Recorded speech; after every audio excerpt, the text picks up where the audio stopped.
Hi everybody, thanks very much for coming to the talk on Charter Cities and Network State, Innovation for that. Lessons from Vannevar Bush. Okay. So, like I did in our prelude, the person we're talking about has an interesting first name, and the name is pronounced Vannevar. Okay? Great. Who am I? My name is Rick Sheridan, and I'm a plant medicine researcher here in Pumbatown. And I got into that during the pandemic. Prior, I was a solar irrigation entrepreneur. My training is in engineering, and my relevance to the subject of today's talk is that today's talk subject was someone whose photo I walked underneath every day on the way to school for about a year or so. So, first, this person, Vannevar Bush, who is this person? Is this person even important to history? Why should we care? Why is he relevant? Well, did anyone see the film Oppenheimer last year? Yeah. Show of hands? Great. Okay. So there was this fellow who had kind of a bit role and wasn't really introduced throughout the film, but he was there. And he was played by the well-known actor Matthew Modine. So here's a little hint. If you ever find yourself being played by Matthew Modine in the future, your character in history, then you were probably an important person. Okay. So you can see him actually. You see some familiar scenes from the film. We'll go into detail on one of them later because it's relevant to the talk. But by and large, he's there, just kind of quiet in the background, not unlike Vannevar himself. I'll usually use the word Vannevar to describe him instead of Bush or Dr. Bush, because there are other people in history who perhaps we could say have polluted the namespace of Bush. So let's just stick with Vannevar. It's a more dedicated, unique keyword here. Okay. So this is the most common photo you'll find of this curious, strange individual I'm talking about today. This photo demonstrates a very pacific-looking person, very calm, doing his paper pushing behind a desk. So, of course, that is complete propaganda. This is a more accurate picture of Vannevar Bush, although the face might look a bit different. But why? Well, what did he do? So you have someone who's got a Tufts engineering degree, and then at MIT, Harvard, PhD, and then he's the dean of engineering at MIT, building the curriculum there. He's building differential analyzer computers, mechanical computers. So this laptop made out of mechanical things and not nearly as capable as this laptop, but useful in its own way. And what he does is, he enters World War II, and he's coming in as someone running at the committee of NACA, the forerunner to NASA, joins the Carnegie Institute of Washington, and from that is his launch pad to start an organization called the NRDC. Don't worry, this won't be a total history lesson, just the highlights. The NRDC is positioning him right at the start of World War II to propose and guide innovation that will be applied to the war effort. Okay, so the technology that he's most known for is radar. The thing that is most familiar, let's say. People talk about it. People aren't concerned about talking about radar. It's a useful thing. I'm glad we have radar. Okay. So this is a later version of radar, of course, is the versions that he funded into existence were, of course, much earlier. But that's where it starts.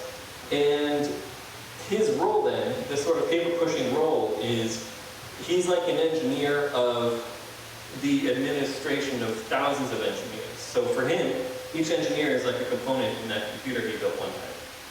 So that's what he's bringing to the table in terms of his technical capacity. But he's bringing in decades of experience in many committees and dealing with power structures and power growth. So during the war, the next technology he's really known for bringing into existence is the proximity fuse. Proximity fuse is a type of artillery shell where if you want to shoot down an airplane that's going to attack you, it's really hard to hit the airplane. So what you actually want to do is detonate close to the airplane, and then you can totally demolish it, break its wing off and stuff like that. Much easier target to hit than hitting the airplane itself. Proximity fuse says, okay, I detect when I'm close to the airplane, and now I will blow up. Really hard problem. It requires a lot of radio and radar-like technologies, and they have to survive the exit of an artillery shell from the muzzle. Really, really difficult. So his organization spearheaded that, was a major, you could say, war winner. Eisenhower appreciated it in writing, so a really useful thing. Now, of course, the thing that he's perhaps most pivotal to history in, and the thing that he's also very unknown about, next to people like Oppenheimer, Leslie Groves, is the development of the atomic bomb. So, where does he stand in this? You need to look at what was going on with the development of the atomic bomb prior to 1942, 1943, when General Leslie Groves, that was played by Matt Damon in the film, and Oppenheimer step in. He's, in a more informal way, his organization, this is the OSRD, doing all these technologies, is working with physicists to see if it's even possible to develop an atomic bomb. Is it even feasible? So we're coordinating research labs across mostly the eastern seaboard in Caltech and Berkeley, and this is being done quietly, but we're not yet at full Manhattan Project level secrecy. And we're ascertaining, okay, it looks like there's a there, and it might be possible to create a critical mass and to be able to detonate that. So that's the step at which he's really pivotal to history, because he's the one that's the go-between between Roosevelt, having permission from Roosevelt to fund that effort and coordinate that effort and get that result.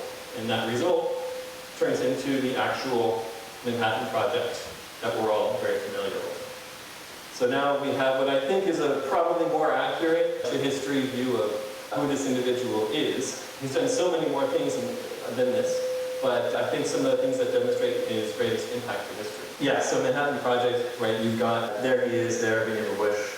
You've got, they're reporting to Stimson, Roosevelt is above all of them, and James Conan has been brought in as kind of an administrative go-between between Vannevar and the project is being run now by Leslie Groves and Robert Oppenheimer in 1943. This image of him is probably the most true to history that history provided. It's Time magazine, he's famous, it's like 1945, and it's demonstrating he's inventive, he helped develop this thermionic tube, which was useful for radar and radio, and it's also demonstrating this artillery, this bullet, which demonstrates his capacity in war-making for the Allies. He founded the company Raytheon, still there today, traded on the New York Stock Exchange. He's also a big fan of acronyms, and he's a fan of all things board and committees. So if it's got a board or a committee name in it, he's into it. It's remotely related to technology. Those acronyms live on today in the civilian capacity at the NSF and in defense capacity in this very long acronym that is called OUSD for Research and Engineering. So don't worry, I won't go through all of these acronyms now. One of his most famous contributions to history in computer science circles is As We May Think, an article he released through The Atlantic in 1945, basically at the height of his influence, and still before anyone knows that there's such a thing as an atomic bomb. So it's just demonstrating he's already pretty, the circles he's traveling in, the results he's producing are all pretty compelling, that he's able to have this influence, that this book, this is basically the blog post of, back then, and it's enormously influential. Doug Engelbart, who becomes known for creating the first relatively modern-looking UX, like a graphical user interface, specifically cited this article as being a major influence on him.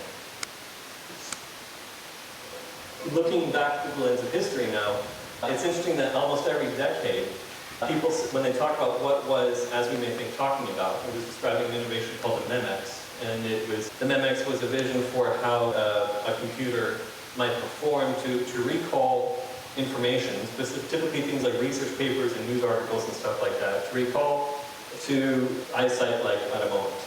So that memex has been, when people look back through history, it's been tied to the creation of computers, the creation of the internet, hypertext, and then AI.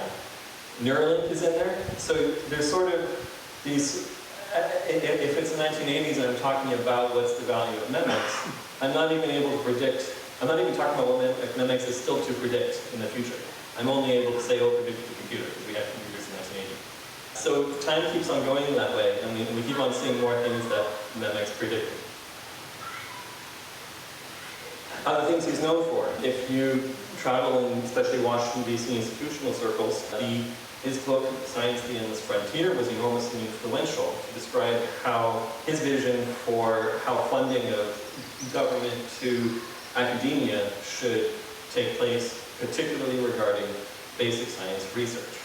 So if your university enjoys NSF funding to its sciences, then that's traceable to him. It seems really obvious today, but that actually wasn't how things worked before World War II and before his influence. By the way, emphasis on the coffee here, because this is a large tome and I don't think anyone can get through it without many, many coffees. Coming back to the Manhattan Project and whether or not the man is pivotal in history. So let's say you are a time traveler and it is your mission to go back in time and delay or neutralize the Manhattan Project from ever occurring, or delay it by as much as possible. You have all these people, including the one from the film, the title of that film. You have these individuals who represent the leadership of the organization for the Manhattan Project and its reporting line all the way to the president. It's a very short reporting line. Secretary of War Stimson, President Roosevelt. Question is, you can remove any one of them from the timeline. Who do you do? Who do you remove? Oppenheimer. So let's say you remove Oppenheimer. It's 1943. General Gross is still there. He finds another theoretical physicist and says, please administer all these other theoretical physicists I have to develop this bomb. Anyone else? Groves. Groves. So you take out Groves, and I think that will set it back further. He's an amazing logistician. He's kind of like the first remote worker because everything he's doing is by headset, and he's coordinating an entire country size of research project to come into existence. And so he's doing it on the train, and he's doing it from his office in DC by phone. So he's sort of the ultimate remote worker in our sort of context today. If you take him out, it, I'm sure, sets it back. They can probably find another general who's good at logistics, though, and to be able to bring the Manhattan Project to fruition. But yes, it might be after the VJ Day, Victory Japan Day. It might be after that. So yeah, Secretary of War Stimson, take him out, and he's more political. So he's making important decisions. But what's going to happen is there'll be a replacement of vice president for his role. And he's basically the one just saying yes, keep on going. Making sure that there's funding going to the project and that funding doesn't have too many questions asked about it. Yes? Kill Hitler. Yeah, that's actually a good point. So there is a whole mirror image side to all of this. That's a good point. We can make sure everyone is all peaceful everywhere at all times, and then there's no need for all of this. So perhaps that. Let's say within the American side, maybe I'm limiting that scope implicitly. There's not many left, is there? James Conant. I'll just finish this one up. James Conant ends up, while he's in the reporting line, he's basically a wallflower as far as reporting goes, but he's also an important counterpart to Vannevar. He's often called Vannevar's alter ego. And most of the reports in terms of the Manhattan Project at their level is co-authored by them both. So you could probably affect things if you take out James Conant. But finally, Vannevar Bush, if you knock him out, he was the one who made sure that there was initial funding for the most critical part of what would become the Manhattan Project. You can probably delay 5 years, certainly as far as World War II is concerned, you can take it out. Whether or not, this is the big counterfactual that gets asked a lot, whether or not the bomb will still get produced. This is like, okay, the physics allows it, of course it does. Would physicists have realized it? Yes, they did. They were realizing it. Were they realizing that it was feasible, which is different than just theoretically possible? That's the big clincher. And we still don't really know the answer to that. It's debated today. You can look at, would the Cold War motivated the enormous expenditures of the Manhattan Project? So it's those sorts of discussions, and it's a counterfactual, so you never really know the answer. Everyone can be right. But if you want to knock out one person in history to keep the Manhattan Project from coming to fruition, Vannevar Bush is your guy. Of course, then you're losing a lot of other innovations that might have caused the Allies to lose the war. So you have this balance thing. Okay, so here's an historical footprint in a nutshell. I'm going to try to wrap up the biography aspect of this. Pivotal to atomic weapons development. He's basically Mr. Military-Industrial Complex in a pre-Eisenhower way. So, when I think the Allies really needed a military-industrial complex, he was really passionate about how do you make sure that weapons work in the hands of their customers, who are the soldiers, the military. We know he has an intelligence footprint regarding decryption. Some of that's still declassified. He's really known for the computer engineering aspect. A lot of computer scientists really appreciate him. And the federal funding of scientific research, so just laying that blueprint. I'm sure I've missed things in this list. He's done so much, but let's say I've got 80-20 of his footprint in history. So good things. Radar. Another thing I didn't mention here, scaling penicillin. He didn't discover or wasn't part of the discovery of penicillin, but he made sure that its production was scaled for the war, and that gave us penicillin en masse. And finally, as kind of his sort of human interest, he's deeply concerned with making sure that it's possible for anyone who's capable to be educated to the maximum of their capacity. So he is still a teacher and a professor, and that's definitely part of his id. Bad things, this is difficult to judge in hindsight because you have to look at the values of the time and where people were then. He was kind of elitist, definitely coming from some privilege. His work is manifestly sexist, but a lot of activity from that time would be. He preferred operating in secrecy, so he did not like oversight. He liked not being known and being able to do all of his work in secrecy. And then he becomes known as more oversight, and I think maybe that makes life difficult for him.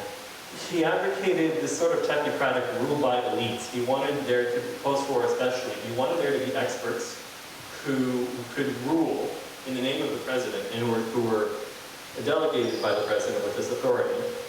But then those experts, what they said would be the word of the president, which means we're sort of reducing a lot of accountability. And that rubbed a lot of people, understandably, the wrong way. So I think in the lens of history, we can say that kind of a negative thing. Okay, now, enough biography, enough history lessons.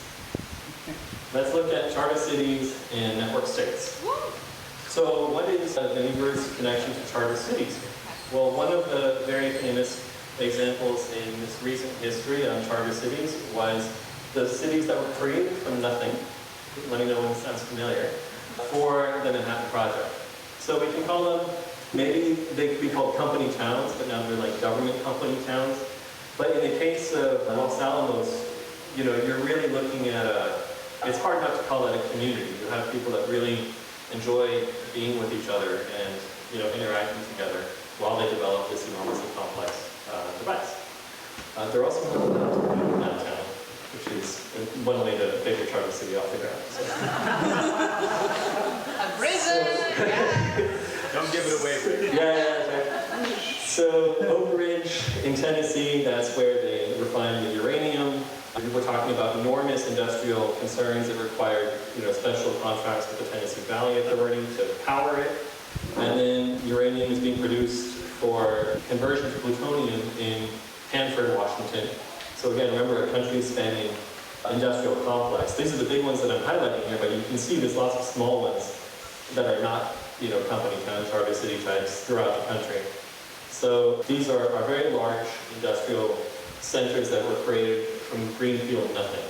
And they're all converging on Los Alamos for sending supplies in to be built to make the Trinity device and the devices that get dropped on today.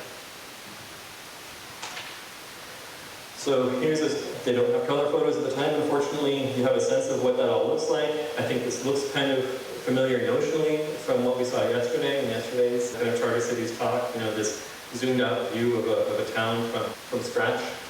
Los Alamos, we don't get as much of a view because, of course, that security, the gate, kind of kept a lot of media and watchful eyes out. Compare, contrast, all right, the Charter City network state concept and the Manhattan Project Charter Cities. So we have, of course, modern charter cities aren't restricted to defense activity. You don't see a large industrial, like Wunderwaffen type works here. It's all just, it's peace-oriented. And commercial activity could be sociocultural, could be spiritual. So there's all sorts of orientations that a charter city might have, and that's going to be, up to the people living there. But also a charter city network state, and I would defer to colleagues in the CCI on this, but they don't necessarily have to be purpose restricted. It could be just a place. It could be a public physical substrate for the network state that's sitting on top of that layer of charter cities. So you've got, maybe people are interacting, maybe their sense of community is people across many different charter cities. And the charter cities are there to serve as the infrastructure, the lifeblood to make everything work. Yeah, so collaboration, social networks, we're talking about something that might transcend, might include the physical layer, but also transcend it. So this sort of layer approach that comes from networking to look at which parts of the sort of human experience are being looked after from the physical, the brick and mortar, and the cultural and the collaborational. So, someone working in this niche of engineering might work with someone in the same niche of engineering halfway around the globe. You see that today, we're seeing progressively, the ability to further distinguish the collaboration network from the geographical space. In the constance, a lot of this talk was about someone related to defense. It's hard not to think of in terms of security for something like a charter city network state concept. And so when you're thinking about security architecture, and we've lived in a kind of post-war security architecture based on things like mutually assured destruction and game theory and all this fun stuff. So here we're looking at, you can't really think in those, it's hard to think in those terms when you're mixed up with everybody who might be, your friend, colleague, your competitor, but you might be in the same space. So why think in geographic terms regarding a security architecture?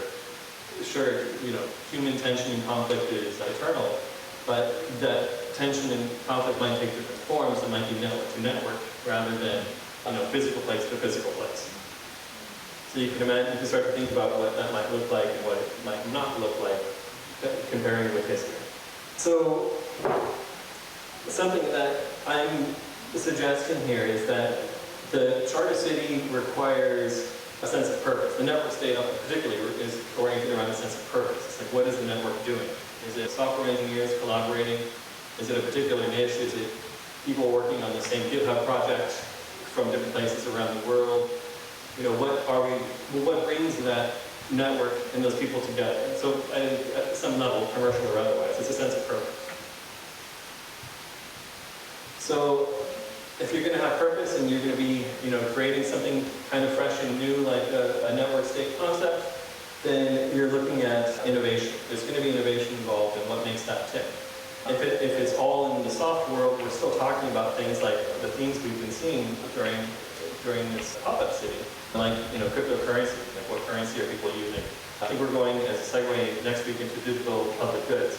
That's an innovation. There's many kinds of innovations there. So what does that roadmap look like? Should there be a roadmap? Is it incumbent on anyone, or does anyone have a mandate to think in terms of, hey, let's have a roadmap, or just leave it to the chaos of different folks in different places create their own innovation and see if it sticks, right?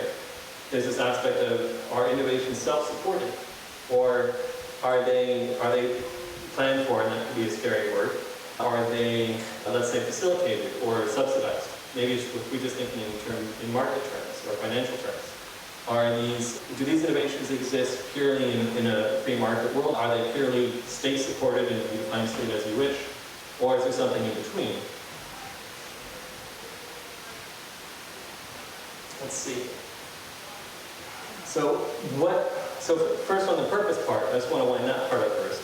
Obviously it's not for me to outline what purpose could be, that's for you.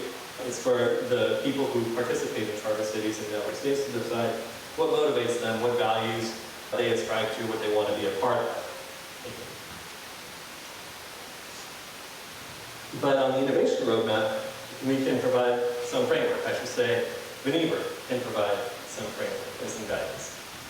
It's just a messenger, guys. So, you can imagine a network state having a modern, perhaps peace or progress-oriented concept of the OSRD, an acronym. OSRD was the Organization for Scientific Research and Development.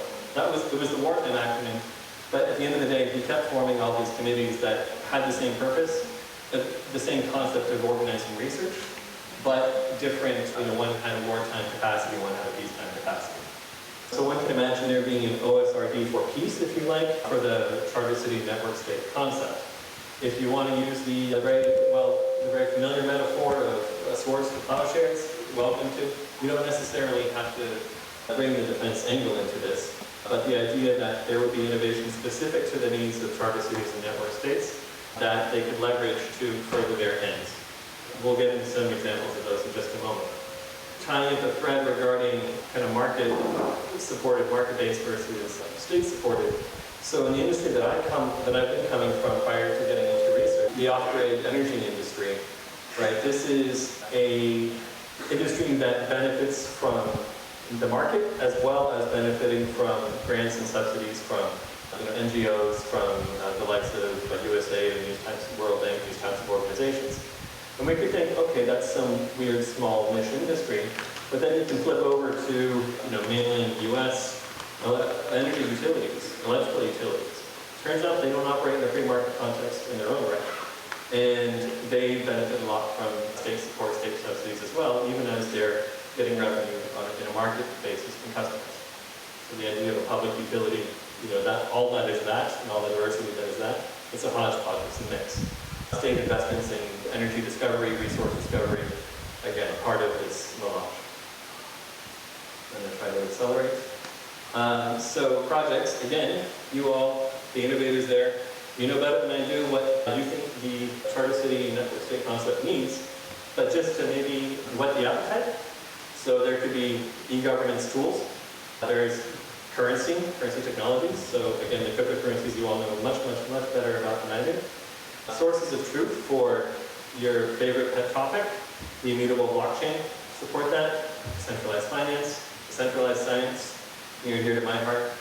Encryption tech, so we had a well-known speaker last week talk about zero knowledge proofs. Interesting thing I'm coming to learn about, could be useful in the digital public goods context. You can look it up on your own what it is. More things to whet the appetite. Economic simulation. You talked about charter cities and network states that might be trading in goods and services, certainly services with each other. What does that all look like from a macro standpoint? Off-grid technology, again, where I'm coming from as an industry, so I'm quite biased. Networking platforms, particularly social networking, this kind of thing. Agri-tech, so we have a permaculture innovation here, so what sort of innovations could support that? You can take a defensive context now, again, the Vannevar security architecture. You have charter cities and network states. How do they interact in the face of nation states? Those might be, a home for the charter cities, but maybe some nation states decide not. These charter cities and network states aren't good for our bag. There might be like is there a cyber warfare thing that comes? I don't know. But maybe there's rebuild defensive measures in anticipation. Who knows? So guidelines from Vannevar. First, he says, produce an iterative concert with your customer. This will sound actually pretty familiar and almost tired to your average startup entrepreneur, but this is customer development. Steve Blank, who was the biggest proponent of customer development, is a recognized fan of Vannevar Bush. Very likely got inspiration for his customer development framework from Vannevar Bush's piece on, that was called Few Quick. which means produce a couple weapons in the OSRD context during the war for the soldier customer and see how they work with it, and then iterate quickly.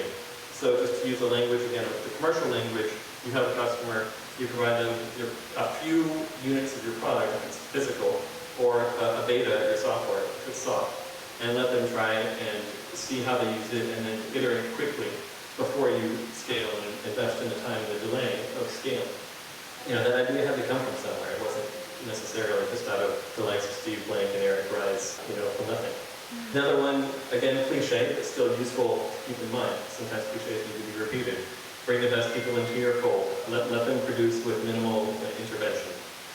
Okay? You're providing the guidance, you're keeping the chaos away from them. Let them do their thing. This one is next one is a very unique Vannevar lesson, which I think is really unfamiliar and useful. So the story goes, and the story is, it's reality, to get the permission to run the NRDC, this is the forerunner to OSRD, he shows up to Roosevelt's office and he has a typewritten letter in hand that says, "Dear Dr. Bush, here is this enormous power and mandate to do whatever the F you want regarding weapons development in the war that is likely to come but is not there yet. Blank signature. Here, Mr. President, could you please sign this piece of paper for me? We may need it." President Roosevelt signs it. He walks away and is able to shop this letter around to any general that says, "What the F are you doing trotting on my territory of weapons development?" Well, the President gave me this mandate. So I'm going to create this enormous organization that creates all these technologies that are useful for the upcoming war. Pretty useful thing, pretty useful lesson, not one that we hear a lot about in startup literature.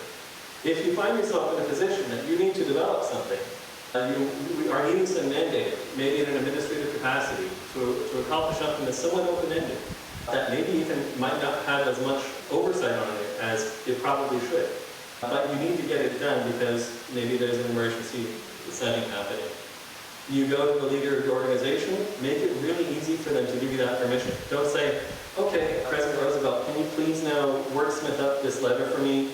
Go to your lawyers, decide if it's kosher, and then sign it and then give it to me." No. Vannevar was a master at getting letters typed in advance and then getting them signed by whoever then needed to sign it for him. Useful lesson. More guidelines. And by the way, some of these guidelines aren't just him, saying what should be done, but him demonstrating by example, as well as demonstrating by counterexample, what not to do. There is cautionary tales here. So this one is, don't get carried away with whatever scope of executive authority you're afforded.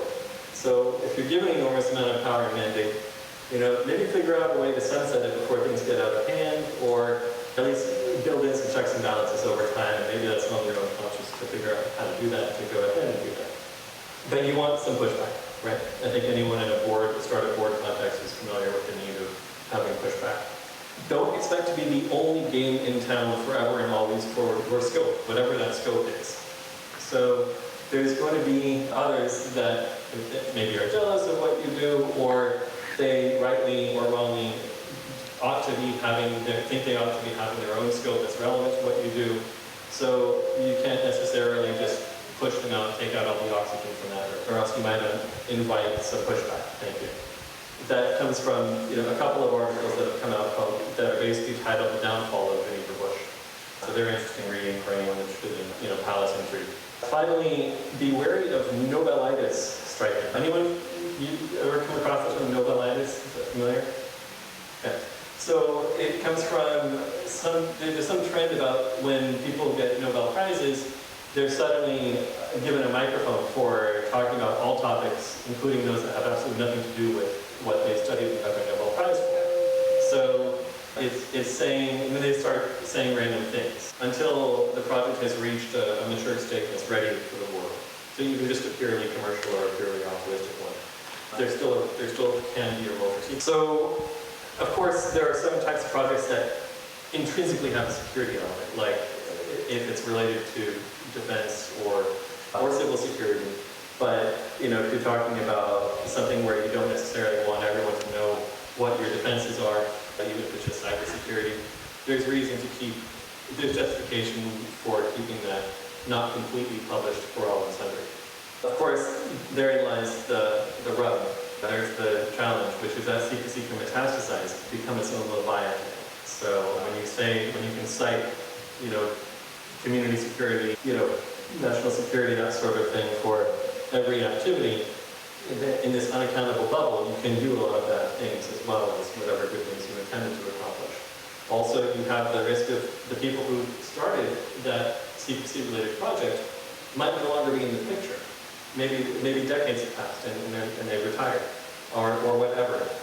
And now the sort of compartmentalization, which things like the Manhattan Project is famous for, they sort of generate almost like their own life. And it continues in that framework and can do whatever it is going to do without accountability. The famous example of that's coming to light more recently, let's say in the past 10 years, is something called the Manhattan-Rochester Project by an investigative researcher who found that in post-Manhattan Project years, they were doing tests on radiation, sort of irradiating populations, especially, populations that wouldn't know that they were being irradiated. And they were doing that to test the effects of radiation on them. This is in Missouri, actually. It was done, a lot of scientists were studying, the Manhattan Project were studying the human biology aspect of radiation. So this researcher did an amazing job of studying the compartmentalization aspects that were the same ones from the Manhattan Project days being applied to this and making it basically impossible for anyone inside or outside to exercise oversight or accountability on what was going on. As Vannevar Bush says then in the hearing, after the Oppenheimer hearing, he says, our internal security system has run wild. And there's an irony there, because it's a security system that he helped create and put into place. So he's sort of coming full circle from the early 1940s to now this is 1952, recognizing that, this might be running out and getting away out from under. So what do you do about it? Not just, cautionary tale thing to avoid. You can build in transparency measures at the outset, and you should build in transparency measures from the outset. Those could be like sunset provisions or forced declassification timelines, so that no matter what, certain aspects of what your project is doing will see the light of day, and you will get that desired accountability. Maybe it's 5 years, maybe it's 5 months, maybe it's 5 weeks, who knows, but that there's this built-in provision that things related to the project, its intent, keep people involved, will get seen. That's all dark. Let's now flip over to the light side of things. One more innovation tip from Vannevar, which is very concrete and maybe particularly relevant to the software engineers here. So the last unrealized prediction of as we may think. You can read the article, it's a good one, not that long. Trails. What is a trail? Remember, we now have hypertext, we have Elon Musk talks about Neuralink, but we don't have, formally speaking, something called trails, or that is associated with trails. So what it was you could have like an index from document to document, and you could kind of weave a path from one, say, an academic document to another one that was related. You would use the example of steel tank and hydrogen diffusion. So two completely different topics, but related, if you're doing hydrogen tanks.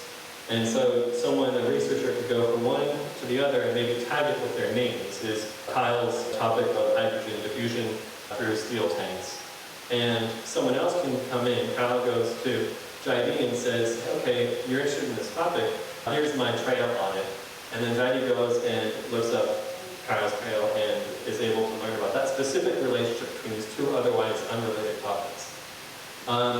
So if that sounds sort of familiar, even though it's not really been realized, we have examples of it. You can do it in a lot of contexts, like a Twitter thread, what they call tweetorials. So, where you reference many documents throughout from tweet to tweet.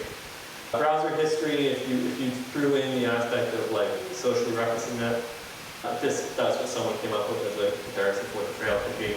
A shared drive with curated content in it. A recommendation engine fulfills that role in a subtle way that you can't see, but it gives you results that are like, well, this is what is popular, so you might like it too. It's relating you from one document to the next, or one piece of content to the next. So the tutorial, again, it's probably the most common version, but that came, no one was trying to replicate the idea of a trail like that. It just came from, the Twitter crowd or your favorite social network now. And so that exists, and there's ways you can reference that, of course. It's probably not implemented yet in an aggregated, deliberate way. So if we're looking to, for example, the history to show us a roadmap for, hey, which innovations might have some steam in them, after AI and hypertext, one could do worse than to look at trails and trailblazing, the idea of a profession around making these trails through the documents of the world to help people find relationships between them. You could follow your favorite trailblazer and see what they were coming up with and new relationships on topics. And that brings us to Q&A.